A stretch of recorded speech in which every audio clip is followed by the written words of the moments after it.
Olá, bem-vindo nesta aula. Hoje vamos aprender 10 frases básicas em português e crioulo haitiano. Aujourd'hui, nous allons apprendre 10 phrases basiques en portugais et créole. Quantos anos você tem? Que idade alguém é?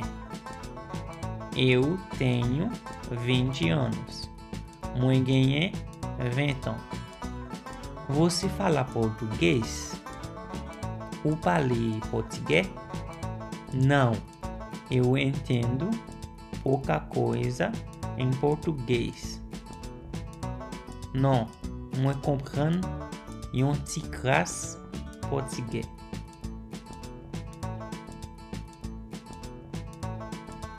Onde você mora? Que côté eu habite? Eu moro na rua Beija-Flor. Morete na rue Beija-Flor. Você gosta do Haiti? Vous aimez Haïti? Sim, eu gosto do Haiti. Oui, moi aime Haïti.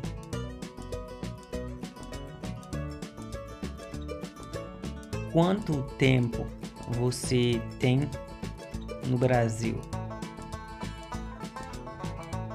Combien de temps vous gagnez no Brasil?